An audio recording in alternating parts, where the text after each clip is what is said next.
Restez informés chaque jour avec Scoop FM. Désormais, suivez nos journaux sur nos chaînes partenaires à Lubumbashi sur Sky Radio, la 97.7 MHz, à 6h, 9h, 12h, 15h, 19h et 21h. Suivez-nous également sur la radio communautaire Moïseni chaque jour à 9h05, 10h03 et 21h juste. Le journal du Scoop FM passe aussi sur Kipushi 24 Radio à 8h30, 12h30, 16h juste, 18h30 et 21h30. Retrouvez-nous également sur Vox Congo. Téléchargez dès maintenant l'application Vox Congo pour rester informé en temps réel.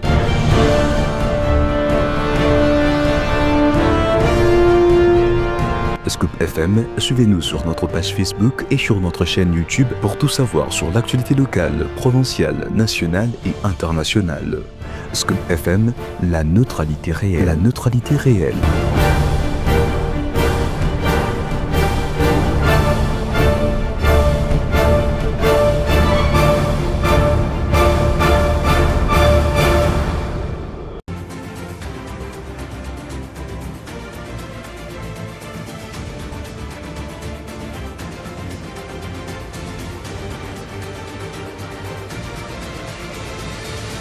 Mesdames et messieurs, bienvenue dans cette nouvelle édition du journal sur Scoop FM. Voici le titre de l'actualité. Dans un communiqué rendu public le week-end dernier, le secrétaire permanent de l'Union sacrée de la Nation a fait savoir d'une douzaine des candidatures au poste de président de la Chambre basse du Parlement ont été enregistrés au secrétariat de cette plateforme politique. Et puis l'Union nationale de la presse au Congo a décidé de prendre des mesures contre les FC Tanganyika, club dirigé par le gouverneur Christian Kitongwa Muteba. Restez avec nous pour plus de détails.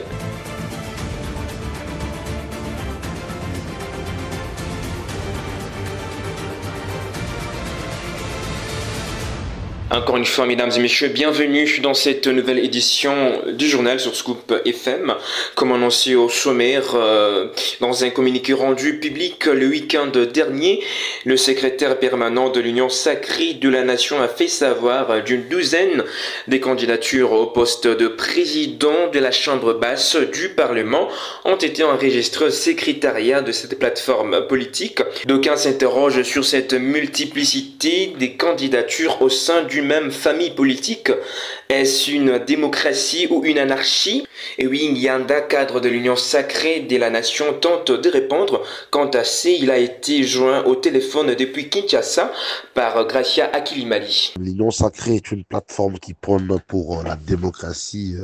Vous avez vu le chef de l'État lui-même validant 3 tickets lors de l'élection de l'honorable Vital Kamerhe comme président de l'Assemblée nationale. Vous avez alors l'honorable Mbosso et l'honorable Bahati qui compétissaient avec lui pour dire qu'en toute démocratie, le chef de l'État avait laissé que les honorables députés choisissent leur président. Et donc, loin de l'anarchie, certains membres de l'Union sacrée ou certains députés se sont déclarés candidats. Je crois que cela a été soumis au niveau du secrétaire permanent de l'Union sacrée et que maintenant la plus haute autorité de notre plateforme, qui est le chef de l'État, va y jeter un coup d'œil aussi. Et je crois qu'en toute démocratie, parmi les candidats qui se sont déclarés, il y aura certainement un qui sera président de l'Assemblée ou qui va présider à la destinée de la Chambre basse du Parlement. Kinshasa, 26 octobre 2025, le général-major Sylvain Ekenge, porte-parole des FARDC, a rejeté les accusations de l'AFC M23 qui affirme avoir été bombardé par l'armée congolaise dans l'est du pays. Il affirme que les FARDC répondent seulement aux provocations des rebelles et qu'elles défendront l'intégrité territoriale de la RDC malgré les appels au cessez-le-feu. Fatou Niembo. Kinshasa, 26 octobre 2025. L'étang aimanté ce samedi entre les forces armées de la République démocratique du Congo et la coalition rebelle AFC M23. Face à la presse, le général-major Sylvain Ekenge, porte-parole de FARDC, a fermement rejeté les accusations selon lesquelles l'armée congolaise aurait bombardé des positions de rebelles. Mais nous ne sommes pas à l'église. C'est à l'église qu'on dit que si on vous donne une claque sur la joue gauche, vous donnez la droite. Nous ne pouvons pas éternellement assister à des attaques et des provocations sans réagir, a déclaré le général Ekenge. Il a également qualifié de provocations répétées de la part des combattants de l'AFC M23. Selon lui, les forces loyalistes ne font que répondre aux agressions dont elles sont victimes sur le terrain. Ils disent qu'on les a bombardés, mais ce sont eux qui viennent nous provoquer et nous réagissons. On ne va pas les laisser faire et nous n'allons pas nous laisser faire. Soit on veut la paix, soit on n'en veut pas, a déclaré le général Sylvain Ekenge. Ces échanges d'accusations surviennent alors que les tensions persistent dans l'est du pays où les affrontements se multiplient malgré les appels répétés à un cessez-le-feu. Les rebelles affirment être victimes de bombardements menés par le FARDC et leurs alliés, tandis que l'armée congolaise soutient qu'elle ne fait que défendre l'intégrité territoriale du pays. À travers ces déclarations, le porte-parole de l'armée a voulu réaffirmer la détermination de FARDC à ne pas rester passive face à toute tentative de déstabilisation du territoire national. Et pour toujours dans l'actualité, l'Union nationale de la presse au Congo a décidé de prendre des mesures contre le FC Tanganyika, club dirigé par le gouverneur Christian Kitongwa Muteba, suite à des incidents survenus lors du match contre Lubumbashi Sport le 24 octobre 2025 à Kalemi. Des précisions dans ce commentaire de Gloire Tiwé. Lors de ces matchs au stade JKK de Kalemi, Makonga, cité proche du FC Tanganyika, aurait menacé de mort Alphonse Luzinga Maloba, journaliste à la radio-télé 6. Ce dernier a été humilié publiquement, accusé à tort d'être les gardiens des gris-gris de l'équipe adverse. L'UNPC a dénoncé ces actes, considérant qu'ils portent atteinte à la liberté de la presse. Malgré les dénégations du club concernant les rapprochements des Makonga au club, des preuves photographiques et vidéos indiquent des liens irréfutables avec les FC Tanganyika. Face à cette situation, l'UNPC sous-section du Tanganyika a décidé d'imposer un embargo médiatique sur toutes les activités du club jusqu'à ce que la vérité soit établie. L'UNPC Tanganyika a également annoncé son intention d'intenter une action en justice contre Makonga pour menaces et injures publiques. Cette affaire survient dans un contexte des tensions politiques croissantes autour de la gouvernance de Christian Kitongwa Muteba, déjà critiqué pour sa gestion qualifiée des kakistocraties. La communauté locale attend des réponses claires et des mesures pour protéger les journalistes et restaurer la confiance dans les sports.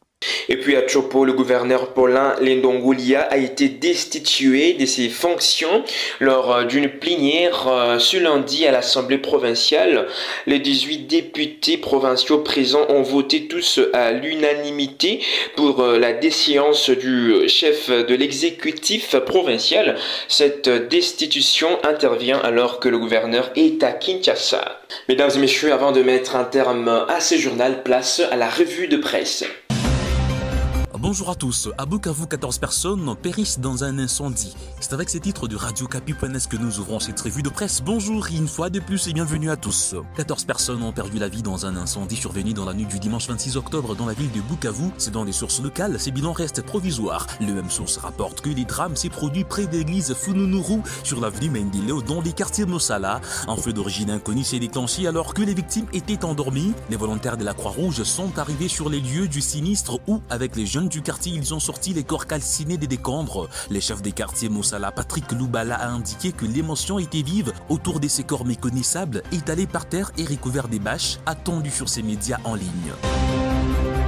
De sa part, actualité pensée des titres, Massissi, 4 enfants tués lors des affrontements entre les rebelles de l'F-123 et les Wazalendo à Mbouyi. Les villages d'Mbouyi, près des Mousso dans la chefferie des Bachali, au nord Kivu, occupé par les rebelles de l'F-123, a subi une attaque des Wazalendo la nuit du dimanche à ce lundi 27 octobre. Selon les informations d'actualité possédées, au moins 4 civils, tous des enfants, ont été tués par balle lors des échanges des tirs entre les rebelles et les Wazalendo.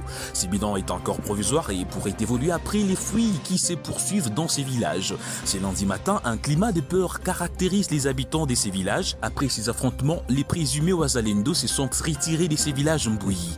De nombreux habitants craignant une éventuelle reprise de ces combats dans ces villages se sont déplacés dans la forêt. D'autres ont pris la direction des Bukama, Nguru et Mantanda pour se mettre à l'abri.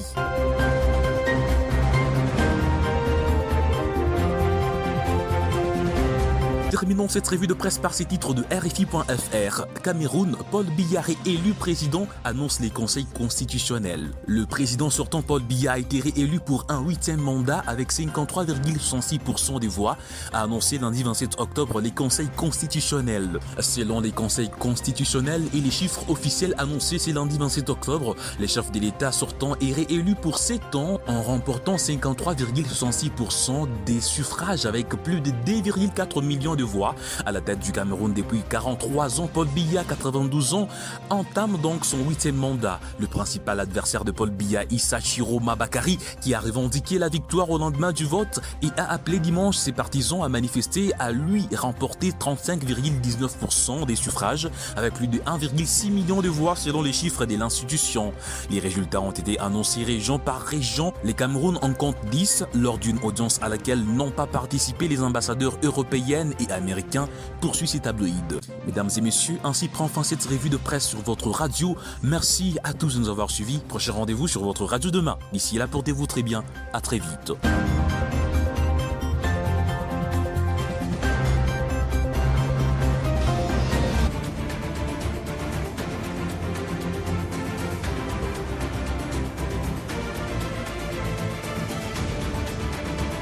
Merci de nous avoir suivis, mesdames et messieurs. C'était Armel Moutombo à la présentation de ces journaux sous la direction de Christian Moutiampa.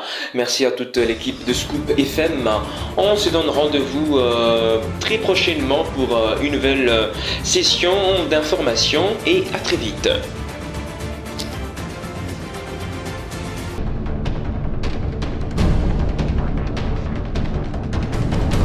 Restez informés chaque jour avec Scoop FM. Désormais, suivez nos journaux sur nos chaînes partenaires à Lubumbashi sur Sky Radio, la 97.7 MHz, à 6h, 9h, 12h, 15h, 19h et 21h. Suivez-nous également sur la radio communautaire Moïseni chaque jour à 9h05, 10h03 et 21h juste. Le journal du Scoop FM passe aussi sur Kipushi 24 Radio à 8h30, 12h30, 16h juste, 18h30 et 21h30.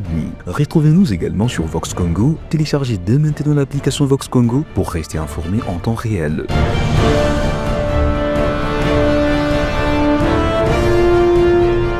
Scoop FM, suivez-nous sur notre page Facebook et sur notre chaîne YouTube pour tout savoir sur l'actualité locale, provinciale, nationale et internationale.